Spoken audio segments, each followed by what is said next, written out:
Lendo e meditando o Evangelho como me foi revelado, de Maria Valtorta. Em nome do Pai, do Filho e do Espírito Santo. Amém. Vinde, Espírito Santo, vinde por meio da poderosa intercessão do Imaculado Coração de Maria, vossa amadíssima esposa e nossa mãe. Amém. Vem, divina vontade, nesta ação que estou a fazer e em todas as ações que farei durante esse dia. Volume 1, capítulo 74, no albergue de Belém e nos escombros da casa de Ana. 9 de janeiro de 1945. As primeiras horas de uma luminosa manhã de verão. O céu tinge-se de cor de rosa em algumas tênues nuvenzinhas que parecem feitas de gaze desfiada sobre um tapete de cetim azul. Por toda parte ouve-se o canto dos pássaros, já embriagados pela luz. Pardais, melros, pintarroxos cantam, chilreiam, brigam por um pedacinho de erva seca, por uma lagarta, por um raminho a ser levado ao ninho, a ser enfiado no papinho, a ser virdipoleiro. As andorinhas se arrojam do céu ao pequeno rio para levar seus alvos peitos, tingidos em cima de ferrugem, e alegres pelo frescor da água, apanham algum mosquito ainda dormente sobre o talo da erva e fendem o ar com uma lâmina brunida, chilreando alegres. Duas lavandiscas vestidas de uma seda cinzenta passeiam graciosas como duas senhoritas ao longo da beira do riacho, conservando erguida a cauda, ornada com veludinhos negros. Vão espelhar-se na água, acham-se bonitas, retomam o passeio, escarnecidas por um melro, verdadeiro gaiato do bosque, que assovia atrás delas, com o seu comprido bico amarelo. Em uma ramosa macieira silvestre que se ergue solitária junto às ruínas, um rouxinol chama insistentemente sua companheira e somente se cala quando a vê chegar com uma comprida lagarta que se torce no aperto do bico fino. Dois pombos de torre, provavelmente evadidos de algum pombal da cidade, e que escolheram uma morada livre nas fendas de um torrão em ruínas. Abandonam-se às suas expansões.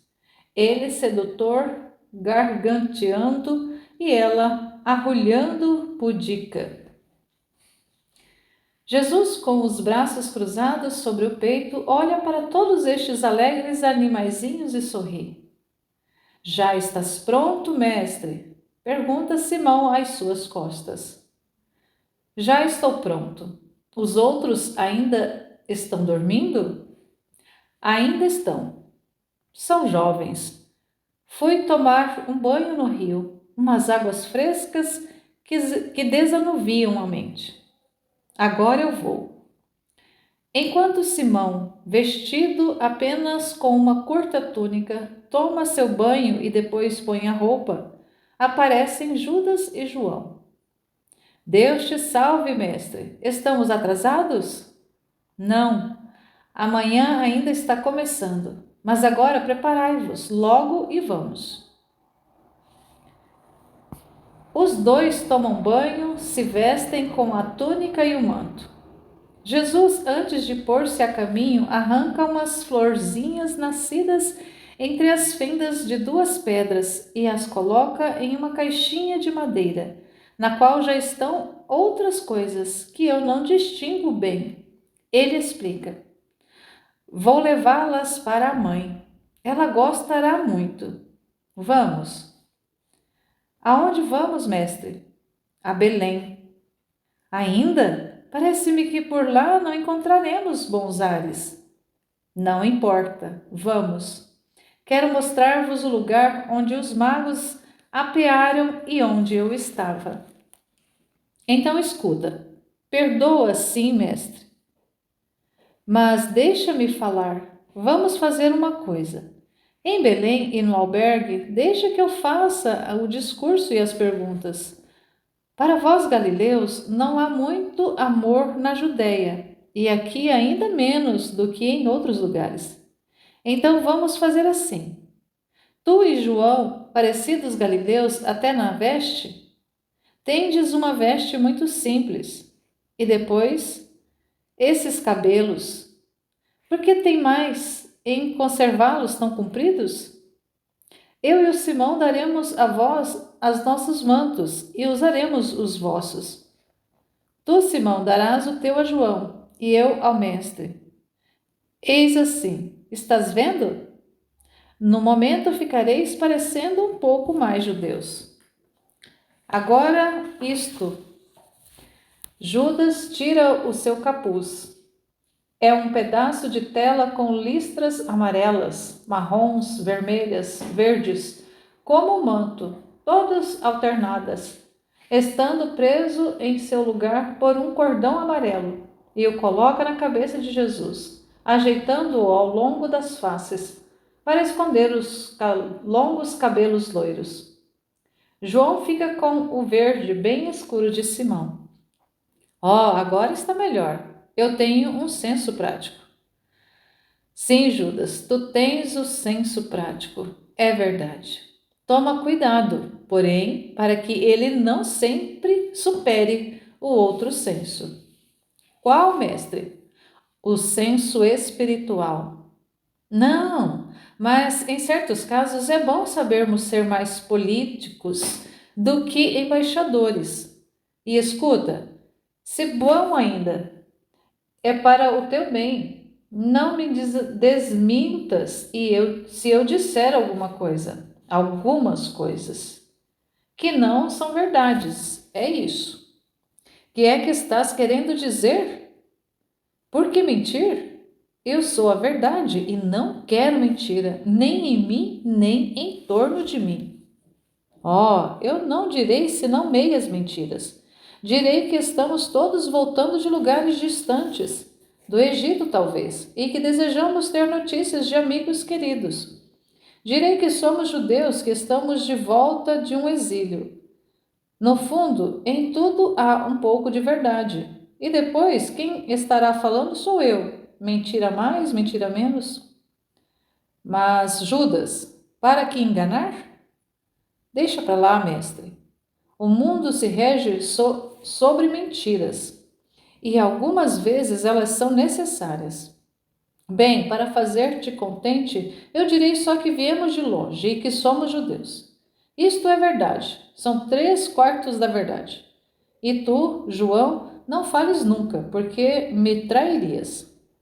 Eu ficarei calado. Depois, se as coisas forem andando bem, então diremos o resto. Mas não tenho muitas esperanças. Eu sou astuto e pego as coisas no ar. Eu estou vendo, Judas, mas eu preferiria que fosse simples. Pouco adianta. No teu grupo eu serei aquele das missões difíceis. Deixa-me agir. Jesus está pouco propenso, mas cede. Eles vão. Passam ao longo das ruínas, depois vão beirando um paredão sem aberturas, além do qual se ouve o zurrar, o mugir e o relinchar, o balir e aquele rinchar escangalhado dos camelos ou dromedários. O paredão tem um canto, eles o contornam. Ei-los na praça de Belém. O tanque da fronte está no centro da praça, que tem a forma enviesada de sempre. Contudo, é diferente no lado oposto ao albergue. Lá onde estava a casinha, na qual, quando penso, vejo ainda toda de prata pura, sob os raios da estrela. É um campo aberto, cheio de escombros. Somente a pequena escada está ainda de pé, com o seu pequeno terraço. Jesus olha e suspira. A praça está cheia de pessoas em volta dos vendedores de mantimentos, utensílios, tecidos, etc., que estenderam sobre esteiras ou colocaram em cestas suas mercadorias, todas postas no chão. E estão eles também acocorados no centro de seu negócio, quando não estão gritando e gesticulando em pé, em altercação com algum comprador seguro. É dia de feira, diz Simão. A porta, ou melhor, o portão do albergue está aberto de par em par, e por ele sai uma fila de burros carregados de mercadorias. Judas entra primeiro, olha ao seu redor. Arrogante, ele agarra um pequeno moço de estrebaria, sujo e sem camisa, ou seja, vestido apenas com uma veste de baixo, sem mangas e que chega até os joelhos. Rapaz, grita, o patrão, já, vá rápido, que eu não estou acostumado a esperar. O rapaz vai correndo, arrastando atrás de si uma vassoura de limpeza. Mas Judas, que modos! Silêncio, mestre, deixa-me agir. É preciso que acreditem que somos uns ricaços da cidade. Chega correndo o patrão que quase quebra as costas em mesuras diante de Judas, que está todo imponente, no manto vermelho escuro de Jesus, sobre sua rica veste amarelo-ouro, todo cheio de cintas e franjas. Homem, nós viemos de longe, somos judeus das comunidades asiáticas.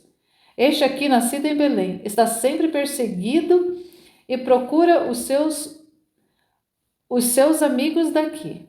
E nós viemos com ele. Estamos chegando de Jerusalém, onde adoramos o Altíssimo na sua casa. Pode dar-nos algumas informações?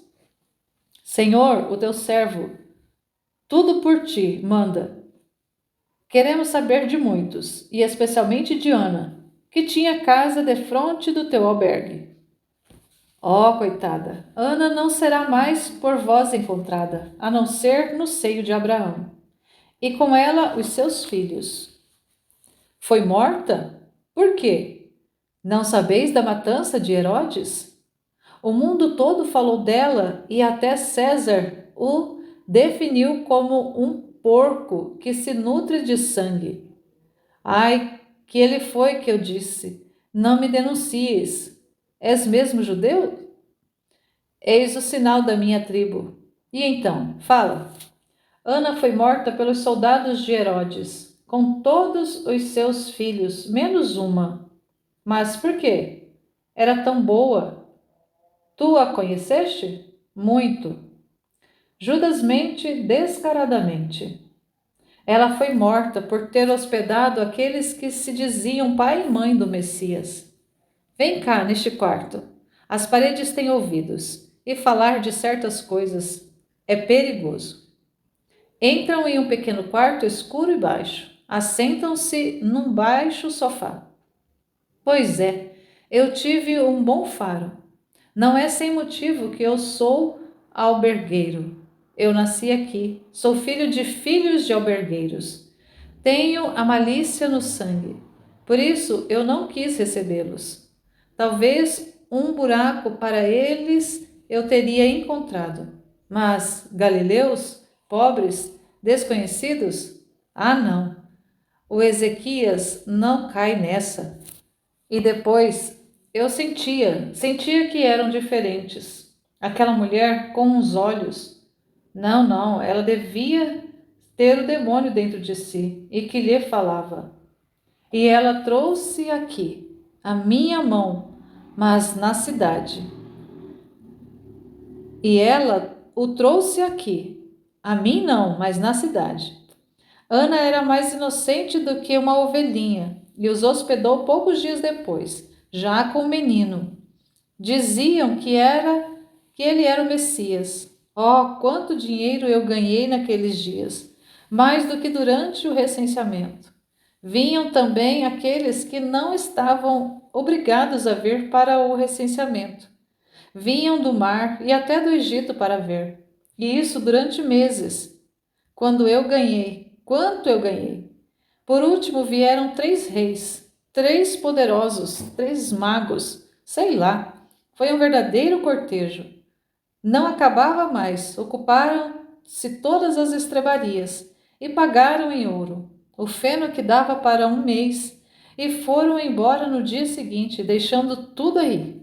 E quantos presentes deram aos empregados nas estrebarias, às mulheres e a mim. Eu, do Messias, verdadeiro ou falso, só posso falar bem. Ele me fez ganhar moedas aos montes. Prejuízos eu não tive. Mortos tão poucos, porque eu tinha acabado de me casar.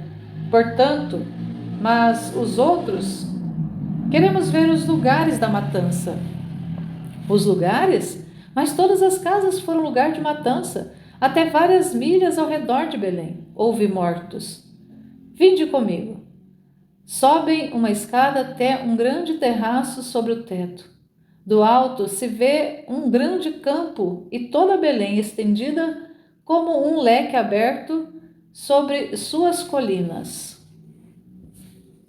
Aí aqui tem uma nota de rodapé dizendo assim: Belém, da qual Maria Valtorta esboçou uma pequena carta num pedaço de papel de linhas, no verso do qual escreveu as 2 linhas que pusemos no alto do desenho. Se não me engano, na primeira parte, porque não o vi nas visões. Vejo Belém assim. As palavras no desenho são, além dos 4 pontos cardeais: Jerusalém, estrada principal, 2 vezes. Estrada secundária percorrida por Jesus. Primeira leve ondulação do solo. Segundo arco de colina. Perímetro de Belém. Fonte. Pousada, gruta, sepulcro de Raquel, casa de camponês. Aqui nessa nota ela está narrando um desenho que a Valtorta faz no livro, está desenhado no livro. É como se ela quisesse desenhar a Belém, como que era a estrada, as colinas. É um desenho meio estranho, mas ela desenhou à mão no caderno quando ela escreveu. Só para poder, para ela tentar ali colocar no papel um pouco do que ela via. Mas só tem acesso a esse desenho quem realmente está com o material na mão. Não dá para pegar, descrever muito bem, falando, só mesmo desenhando como ela fez. Estais vendo os pontos destruídos? Ali foram queimados também as casas, porque os pais defenderam os seus filhos com armas. Estais vendo lá aquela espécie de poço coberto de era? Aquilo é o que restou da sinagoga, queimada com o arquissinagogo, que havia afirmado ser aquele o Messias. Queimada pelos sobreviventes enlouquecidos por causa da morte de seus filhos. Quantos aborrecimentos tivemos depois? E lá, e lá, e lá, estáis vendo aqueles sepulcros? São das vítimas. Parecem ovelhinhas espalhadas entre os verdes, a perder de vista. Todos os inocentes e os pais e as mães dos mesmos. Estáis vendo aqueles tanques? Era vermelha a sua água, depois que nele os sicários limparam suas armas e suas mãos. E aquele rio lá atrás, vós o vistes? Chegou a ficar cor-de-rosa por causa da grande quantidade de sangue que ele recebeu das cloacas. E ali, eis ali na frente, aquilo é o que resta de Ana. Jesus chora. Tu a conhecias bem? Responde Judas. Ela era como uma irmã para sua mãe. Não é verdade, amigo? Jesus responde somente: sim. Compreendo, diz o albergueiro e fica pensativo. Jesus se inclina para falar mais baixo com Judas. O meu amigo queria andar sobre aquelas ruínas, diz Judas. Pois vá, elas são de todos. Eles descem, saúdam e vão. O hospedeiro fica decepcionado. Talvez esperasse ganhar alguma coisa. Atravessaram a praça. Sobem pela escadinha que sobrou. Daqui, diz Jesus, minha mãe me fez saudar os magos, e daqui descemos para irmos ao Egito. Algumas pessoas estão olhando os quatro sobre as ruínas. Uma delas pergunta: serão parentes da morta? Amigos. Uma mulher grita: não façais mal à morta, ao menos vós, como os outros seus amigos fizeram mal a ela enquanto viva e depois escaparam salvos. Jesus está ereto no corredor junto à parede que o limita, e por isso a uma boa altura, cerca de 2 metros, acima da praça, com o vazio atrás de si. Um vazio cheio de sol, que o nimba todo faz ainda mais cândida a veste de linho alvíssimo, que o cobre sozinho agora que o manto escorregou-lhe das costas e estás aos pés dele como uma base multicolor. Atrás ainda o fundo verde e desordenado daquilo que foi a horta e o campo de Ana, agora transformado em um matagal coberto de escombros espalhados. Jesus estende os braços. Judas, que vê o gesto, diz: não fales, não é prudente. Mas Jesus enche a praça com sua voz potente: homens de Judá, homens de Belém, ouvi. Ouvi, ó vós, mulheres da terra consagrada a Raquel. Ouvi a alguém que vem de Davi, que perseguido, sofreu e que tornado digno de falar, fala para dar-vos luz e conforto. Ouvi. As pessoas param de gritar, discutir, comprar e se ajuntam. É um rabi? Certamente vem de Jerusalém. Quem é? Que belo homem! Que voz! Que modos! E além disso, se é da descendência de Davi, então é nosso. Ouçamos, ouçamos. Toda a praça está agora perto da escadinha que parece um púlpito. No Gênesis está escrito: eu porei inimizade entre ti e a mulher. Esta te esmagará a cabeça, e tu armarás ciladas ao seu calcanhar. E está escrito ainda: eu multiplicarei os teus sofrimentos e as tuas gestações, e a terra produzirá abrolhos e espinhos. Esta foi a condenação do homem, da mulher e da serpente. Tendo vindo de longe para venerar o túmulo de Raquel, ouvi no vento da tarde, no orvalho da noite, no lamento do rouxinol, pela manhã, repetir-se os soluços da antiga Raquel, pelas tantas bocas das mães de Belém, encerradas nos sepulcros ou nos corações. Eu ouvi o rugir da dor de Jacó, na dor dos viúvos que ficaram sem as suas esposas, porque a dor as matou. Eu choro convosco, mas ouvi, ó irmãos da minha terra, Belém, terra bendita, a menor das cidades de Judá, mas a maior aos olhos de Deus e da humanidade, porque berço do Salvador, como diz Miqueias, exatamente por ser assim, por ser destinada a ser o tabernáculo sobre o qual pousaria a glória de Deus. O fogo de Deus, o seu amor encarnado, desencadeou o ódio de Satanás. Porém, inimizade entre ti e a mulher. Ela te manterá sob os seus pés, e tu armarás ciladas ao seu calcanhar. Que inimizade é maior do que aquela que tem em mira os filhos, que são o coração da mulher? E qual é o mais forte pé do que aquele da mãe do Salvador? Eis porque foi natural a vingança de Satanás vencido. o qual não ao calcanhar, mas ao coração das mães, pela mãe, ocorreu a sua insídia. Ó multiplicados sofrimentos, ao perderem os filhos, depois de tê-los dado à luz. Ó terríveis espinhos de ter semeado e suado pela prole, e serem pais sem terem mais a sua prole.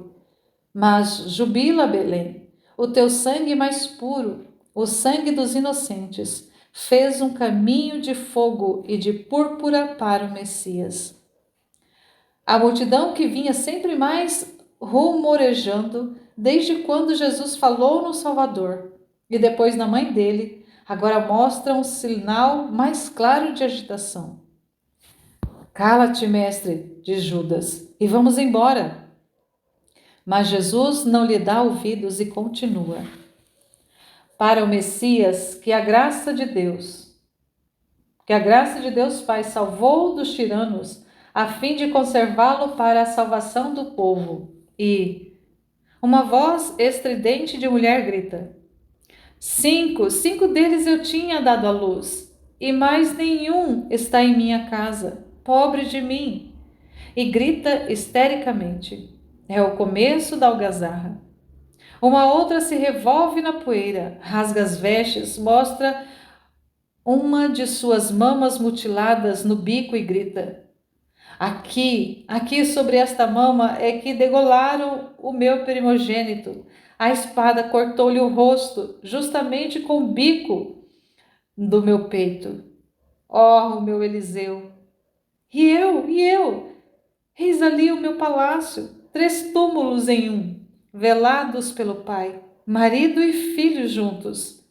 Eis, se aqui está o Salvador, que ele me devolva os filhos, me devolva o esposo, me salve do desespero e de Beelzebul, me salve. Todos gritam: os nossos filhos, os maridos, os pais, devolva-os, se é que estás aqui. Jesus move os braços, impondo silêncio. Irmãos da minha terra, eu gostaria de devolvê-los vossos filhos em sua própria carne. Mas eu vos digo, sede bons, resignados, perdoai, esperai, alegrai-vos em uma esperança, jubilai em uma certeza. Logo reavereis os vossos filhos, anjos no céu, porque o Messias está para abrir as portas dos céus, e se for de justos, a morte será vida que vem e amor que volta. Ah, és tu o Messias? Dize-o em nome de Deus.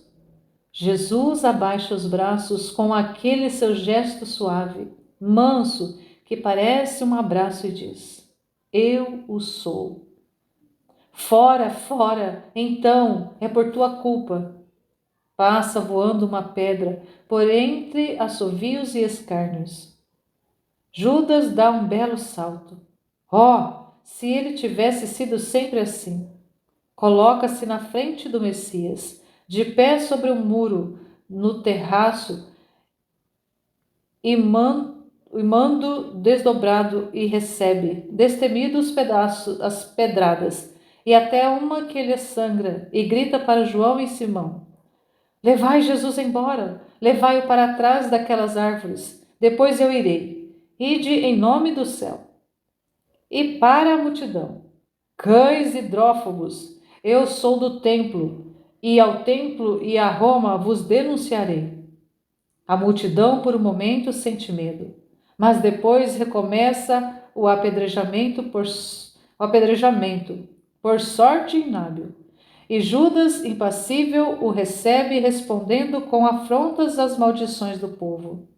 Aliás, agarra no ar uma das pedras e arremete sobre a cabeça de um velhote, que grita como uma pega que está sendo depenada viva. E como estão tentando subir até o seu pedestal, ele rápido pega um galho seco que está no chão. Agora ele desceu do muro e desce o galho sobre as costas, cabeças, mãos, sem piedade. Chegam as milícias e com suas lanças vão abrindo caminho. Quem és? Por que essa briga? Um judeu está sendo agredido por pedaço por estes plebeus. Estava comigo um rabino conhecido dos sacerdotes. Ele estava falando a estes cães, e eles escaparam das correntes e nos atacaram. Quem és tu? Judas de Queriote, que já fui do templo, e agora sou discípulo do Rabi Jesus da Galileia. Sou amigo do fariseu Simão, do saduceu Jocanã, do conselheiro do Sinédrio, José de Arimateia, e enfim isto podes conferir, de Eleazar ben Ana, o grande amigo do procônsul. Irei verificar. Para onde vais? Vou com meu amigo para Queriote, e depois para Jerusalém. Vai, nós defenderemos tuas costas. Judas estende a mão com umas moedas para o soldado. Deve ser uma coisa ilícita, mas usual, porque o soldado as pega. Rápido e cauteloso, o saúda e sorri. Judas desce do seu pódio e vai aos saltos pelo campo inculto e alcança os companheiros. Estás muito ferido? Coisa de nada, mestre, depois foi por ti, mas eu também bati. Devo estar todo sujo de sangue. Sim, na face. Aqui há um fio de sangue. João molha um paninho e lava a face de Judas. Lamento, Judas, mas vê, também dizer a eles que éramos judeus segundo o teu senso prático. São os animais, creio que terás ficado persuadido disso, mestre, e que não insistirás. Oh, não, não por medo, mas porque é inútil, por enquanto. Quando não nos querem, não os maldizeremos, mas nos retiramos, deixando pelos pobres loucos, que estão morrendo de fome e não enxergam o pão. Vamos por este caminho remoto. Creio que poderemos tomar o caminho para Hebrom, para os pastores e os encontrarmos. Para levarmos mais pedradas? Não, para dizer a eles: sou eu. Ah, então é certo que vão bater em nós. Há 30 anos que estão sofrendo por tua causa. Veremos. E lá se vão por um pequeno bosque compacto, sombreado, fresco, e eu os perco de vista. Vou passar direto para o capítulo 75. Vou ficar apenas com a narração, não vou fazer comentários, fazer meditação em cima, porque são narrações de cenas e é importante que a gente adentre realmente nas cenas, nos diálogos ali e experimente, faça a experiência desse momento de Jesus retornando a Belém, passando, vendo Jesus sofrendo, chorando ali por causa daquelas pobres vítimas, pequenas vítimas que perderam a sua vida, deram a sua vida, não de forma livre, espontânea, mas as suas vidas foram ceifadas para que a de Jesus, para que a do Salvador, para que a do Messias fosse poupada. E posteriormente todos pudessem ter acesso à salvação. Então foram almas vítimas, santos inocentes. E no capítulo 75, Jesus reencontra os pastores, Elias e Levi. Vamos ver como foi esse reencontro. 11 de janeiro de 1945.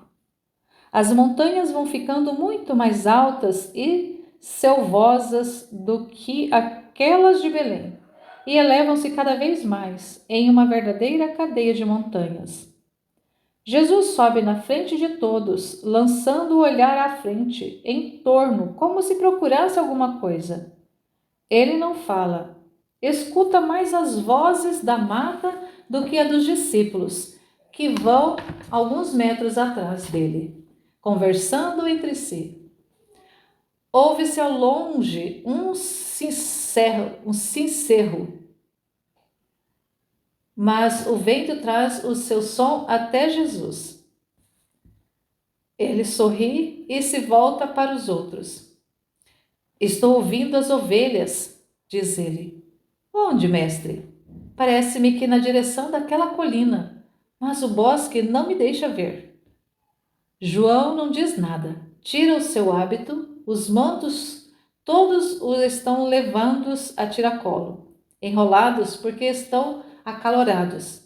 E só com a túnica curta se abraça a um tronco alto e liso, que eu diria de um feixo, e sobe, vai subindo, até que vê. Sim, mestre, há muitos rebanhos e 3 pastores, lá atrás daquele bosque. Depois ele desce e vão tranquilos. Serão eles? Nós perguntaremos, Simão, e se não são eles, nos dirão alguma coisa. Eles se conhecem entre si. Depois de andarem cerca de uns 100 metros, aparece um grande pasto verde, todo cercado por grossas e velhas árvores. Muitas ovelhas estão sobre o prado ondulado, pastando à beira a basta erva. 3 homens estão olhando. Um deles é velho, já todo encarnecido. Os outros têm uns seus 30 e o companheiro seus 40 anos, mais ou menos. Cuidado, mestre, são mandriões, aconselha Judas ao ver que Jesus apressa o passo. Mas Jesus nem lhe responde e vai alto, bonito, como o sol poente lhe batendo no rosto e com sua veste branca. Parece um anjo de tão luminoso que está.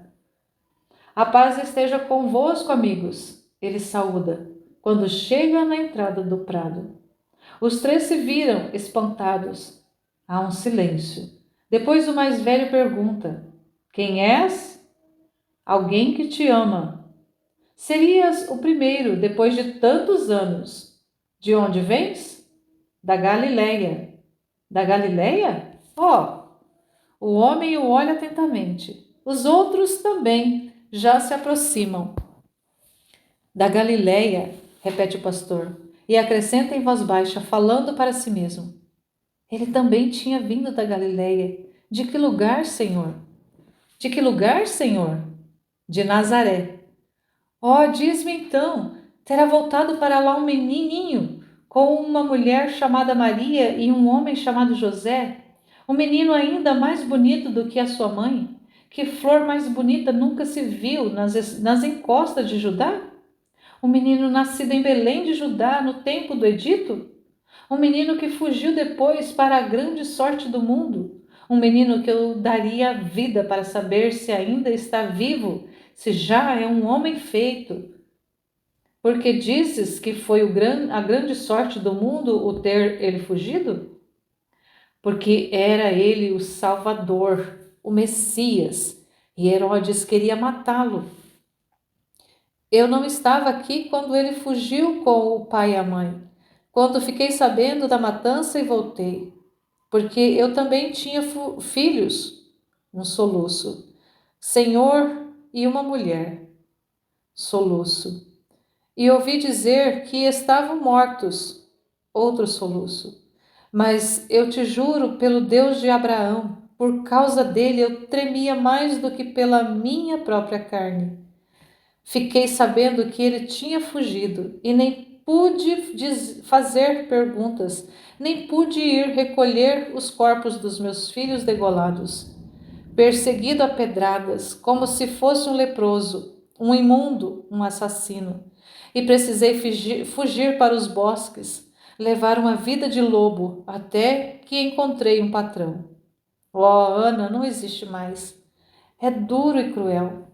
Se uma velha se aleija, se o lobo me pega um cordeiro, ou eu vou ser espancado até o sangue, ou vão tirar-me o meu pouco ganho, ou vou trabalhar nos bosques para os outros, fazer qualquer coisa, mas pagando sempre 3 vezes mais do que o justo valor. Mas não importa, eu sempre tenho dito ao Altíssimo: deixa-me ver o teu Messias, deixa-me pelo menos saber que ele está vivo. E tudo o que tenho sofrido é nada. Senhor, eu te disse como fui tratado pelos belemitas e como estou sendo tratado pelo patrão. Eu podia ter retribuído ao mal com mal, ou praticar o mal, roubando, para não ter que sofrer com o patrão. Mas eu só quis perdoar, sofrer, ser honesto, porque os anjos haviam dito: glória a Deus nos altos céus e paz na terra aos homens de boa vontade. Foi assim mesmo que os anjos disseram? Sim, Senhor, podes crê-lo tu, ao menos tu que és tão bom. Fica sabendo tu, pelo menos, e credes que o Messias já nasceu. Ninguém quer mais crer nisso, mas os anjos não mentem, e nós não estávamos bêbados, como disseram. Este que estás vendo naquele tempo era um menino, e foi o primeiro a ver o anjo. Ele só bebia leite. Será que o leite pode embriagar? Os anjos disseram: hoje na cidade de Davi nasceu o Salvador, que é Cristo, o Senhor. E vós o reconhecereis pelo seguinte: encontrareis um menino deitado em uma manjedoura, envolvido em faixas. Foi assim mesmo que falaram? Não terias entendido mal? Não estarias enganados depois de tanto tempo? Oh, não, não é verdade. Levi, para não nos esquecermos daquelas palavras, e nem o poderíamos, porque eram palavras do céu e foram escritas com o fogo do céu em nossos corações. Todas as manhãs, todas as tardes, quando o sol surge, quando brilha a primeira estrela, nós as dizemos como oração, como pedido de bênção, para que termos força e conforto em nós, em nome dele e da mãe. Ah, vós dizeis o Cristo? Não, Senhor, nós dizemos: glória a Deus nos céus altíssimos e paz na terra aos homens de boa vontade, por Jesus Cristo que nasceu de Maria em uma estrebaria em Belém, e que envolvido em faixas estava em uma manjedoura. Ele é o Senhor do mundo. Mas em suma, a quem vós procurais? A Jesus Cristo, filho de Maria, o Nazareno, o Salvador. Sou eu. Jesus resplandece ao dizer isso, manifestando-se a esses seus filhos firmes amadores, firmes fiéis, pacientes. Tu, ó Senhor, Salvador, nosso Jesus. Os três se prostram por terra e beijam os pés de Jesus, chorando de alegria. Levantai-vos, levanta-te, Elias, e tu, Levi, e tu que não sei quem és. José, filho de José. Estes são os meus discípulos, João Galileu, Simão e Judas, judeus. Os pastores não estão mais com o rosto por terra, mas estão ainda de joelhos, largados para trás sobre os calcanhares, e adoram o Salvador com os olhos de amor, com lábios que tremem de emoção, com rostos embranquecidos ou avermelhados pela alegria. Jesus se assenta sobre a relva. Não, Senhor, sobre a relva. Tu não, ó Rei de Israel. Deixai, amigos, eu sou pobre. Para o mundo, eu sou um carpinteiro. Só sou rico de amor que tenho para com o mundo e do amor que os bons me dão. Eu vim para estar convosco, para partir convosco o pão da tarde, para dormir ao vosso lado e sobre o feno, e receber de vós um conforto. Ó, conforto? Nós somos rudes e perseguidos. Eu também sou perseguido, mas vós me dais o que eu procuro. Amor, fé e esperança, que resiste através dos anos e ainda dá flor. Estais vendo? Vós soubestes esperar, crendo sem dúvida que era eu, e eu vim. Ó, sim, vieste. Agora mesmo que eu morra, não tenho mais nada, mas que me dê aquela pena por uma coisa que foi esperada e não tida. Não, Elias, tu viverás até depois do triunfo de Cristo. Tu que vieste a minha aurora, deves ser também ver também o meu fulgor. E os outros? Vós ereis 12. Elias, Levi, Samuel, Jonas, Isaque, Tobias, Jonatas, Daniel, Simeão, João, José e Benjamim. Minha mãe me dizia sempre os vossos nomes, como sendo os meus primeiros amigos. Oh, os pastores estão cada vez mais comovidos. Onde estão os outros? O velho Samuel morreu de idade, há 20 anos. José foi morto por ter combatido a porta do recinto, para dar tempo à esposa que havia dado à luz poucas horas antes, para fugir com este aqui, que eu recolhi por amor ou amigo, e para ter ainda menino no meu recolhi por amor. Também a Levi eu tomei comigo. Era um dos perseguidos. Benjamim é hoje pastor nas terras do Líbano, junto com Daniel. Simeão, João e Tobias, que agora tomou o nome de Matias, em memória de seu pai, também ele assassinado. São discípulos de João. Jonas está nas planícies de Esdrelon, a serviço de um fariseu. Isaac está com os rins quebrantados, vive em uma miséria absoluta e mora sozinho em Juta. Nós o ajudamos como podemos, mas vivemos perseguidos, e o que lhe podemos dar é como gotas de orvalho em um incêndio. Jonatas agora é servo de um dos grandes de Herodes. Como pudestes, especialmente Jonas, Daniel e Benjamim ir trabalhar nesses serviços? Eu me lembrei de Zacarias, teu parente. Tua mãe me tinha mandado a ele. E quando nos encontramos nos desfiladeiros da Judéia, fugitivos e malditos, eu os levei a ele. Ele foi bom, protegeu-nos, matou-nos a fome, procurou um patrão para nós, fez o que pôde. Eu já havia pego todo o rebanho de Ana, acampado pelo Herodiano, e fiquei com ele, tendo-se feito homem, o Batista, e começado a pregar. Simeão, João e Tobias o acompanharam. Mas agora o Batista está preso. Sim, mas eles estão de ronda perto de Maqueronte, com um punhado de ovelhas, para não levantar suspeitas, dadas por um homem rico, discípulo de João, teu parente. Eu gostaria de vê-los todos. Sim, Senhor, nós iremos dizer a eles: vinde, ele está vivo, ele se lembra de nós e nos ama. Eu e vos quer entre os seus amigos. Sim, Senhor. Mas antes nós iremos a Isaque. E Samuel e José, onde estão sepultados? Samuel está em Hebrom, ficou a serviço de Zacarias. José não tem sepultura, Senhor. Ele foi queimado com a casa. Não, entre as chamas dos cruéis, mas entre as chamas do Senhor e na glória. Logo ele haverá de estar. Eu vou-lo digo. A ti, José, filho de José, eu te digo: vem cá, para que eu te beije, e para dizer um obrigado ao teu pai. E os meus meninos? São anjos, Elias, anjos que repetirão o glória quando o Salvador for coroado. Coroado rei? Não, coroado redentor.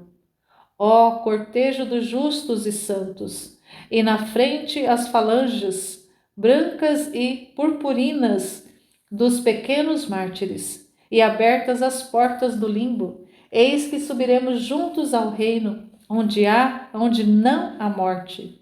E depois vos ireis e reencontrareis vossos pais, mães e filhos no Senhor. Crede. Sim, Senhor. Chamai-me, mestre. A tarde cai, a primeira estrela já está nascendo. Diz a tua oração antes da janta. Eu não, diz tu. Glória a Deus nos céus altíssimos e paz na terra aos homens de boa vontade, que mereceram ver a luz e servi-la. O Salvador está entre eles.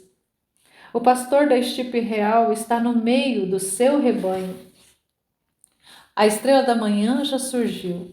Jubilai-vos, ó justos, jubilai no Senhor. Ele que fez a abóbada dos céus e os semeou de estrelas.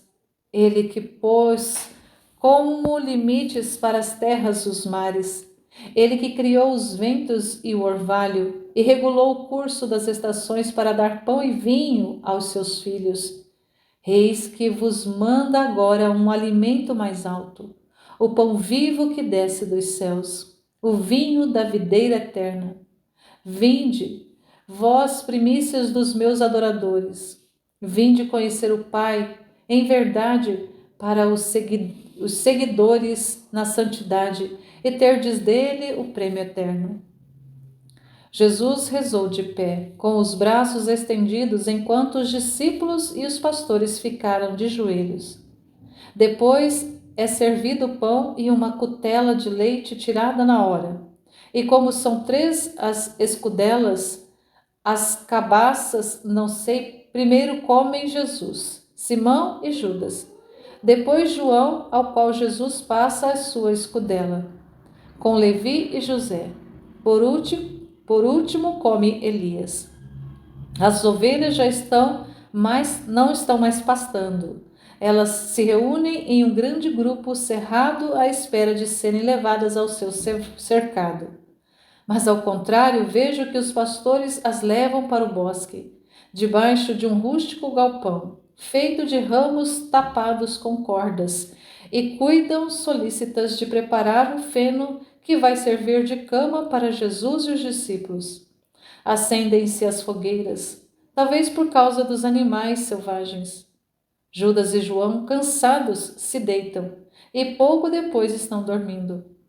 Simão queria fazer companhia a Jesus, mas pouco depois também ele está dormindo, sentado sobre o feno e com as costas apoiadas a uma estaca.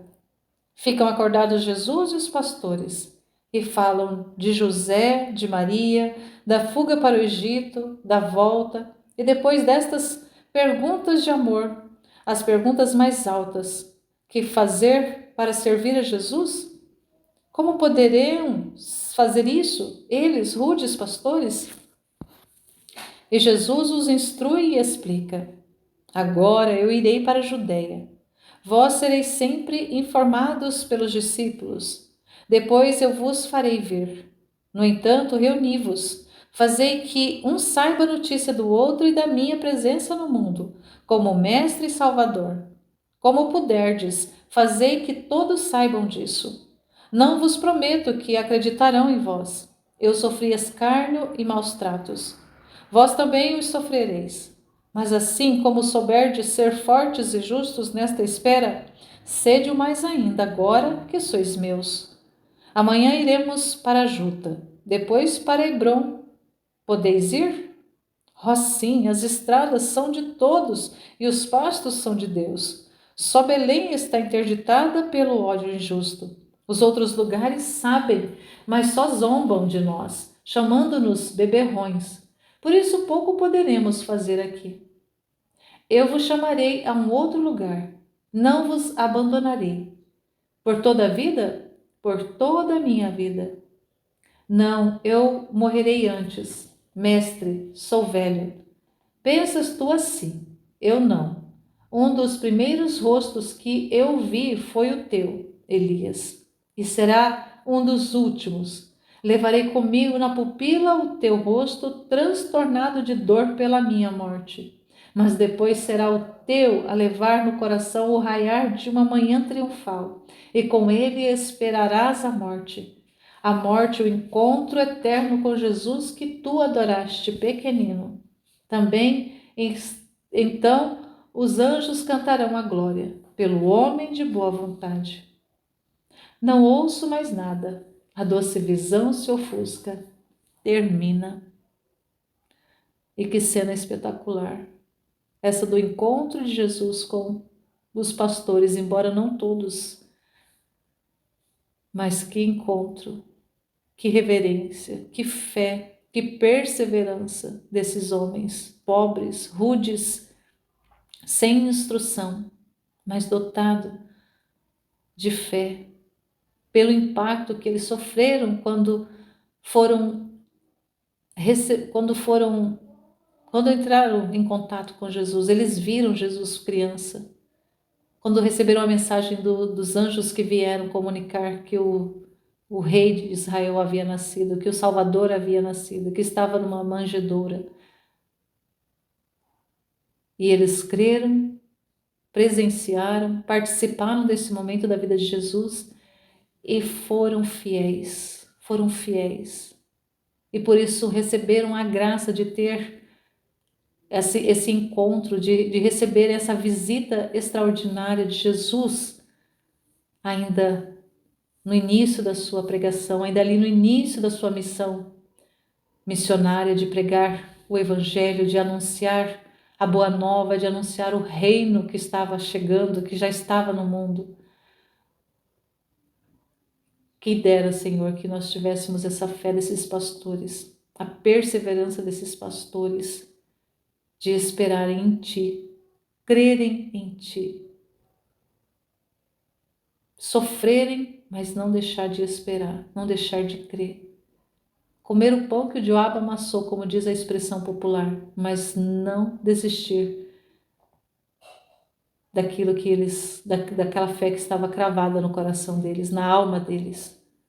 Que assim seja conosco, Senhor, pelo menos um pouco dessa fé desses homens simples de Belém, esses homens simples, cuidadores de ovelhas, pastores de ovelhas. Louvado seja nosso Senhor Jesus Cristo e sua Mãe Maria Santíssima, para sempre sejam louvados. Em nome do Pai, do Filho e do Espírito Santo. Amém.